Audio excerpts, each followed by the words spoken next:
exactly is back pressure in terms of tin whistle? Well, back pressure refers to the pressure of air you have to put through the fipple of your whistle, or the mouthpiece, in order to make your whistle make a sound.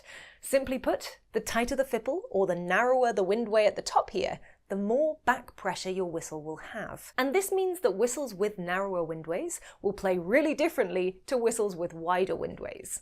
Whistles with a narrower windway and a higher back pressure are harder to blow into, and this is because you're trying to force your air through this really narrow space, and that air needs to go very quickly in order to make the high notes. This means that you actually need a lot more push or pressure to get air through a whistle like this and hit the high notes. High back pressure whistles tend to have these strong, rich, beautiful flute-like lower notes. They are also more resistant to accidentally breaking into the second octave because you need that extra push, and generally they're a lot more air efficient, meaning you don't have to take breaths very often when you play. So this makes them ideal for playing slow airs in the lower register, and obviously if you do have good breath control, you can add a lot of emotion with high back pressure whistles as well. The sound overall is a little bit compressed though, so it can get a little nasal at times, and you might find that you even have spare breath left over with nowhere to use it. Whistles with a wider windway, on the other hand, have lower back pressure, and they have a more open tone, and they tend to be generally more mellow sounding.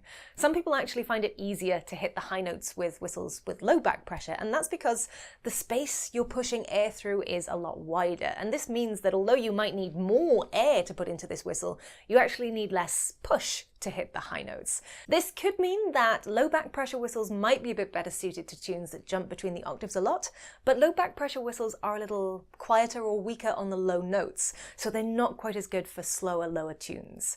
They are a little more air hungry as well, so you might find you need to take more breaths throughout a tune to get through it. If you are just starting out with tin whistle, the general recommendation is to choose a whistle with a lower back pressure, and a lot of entry-level whistles come under that category anyway. But if you do fully get to grips with how to control your airflow, you might want to try a high back pressure whistle in the future. But either way, some people will prefer high back pressure whistles, others will prefer low back pressure, and the rest will settle in between. Let me know your favourite in the comments below.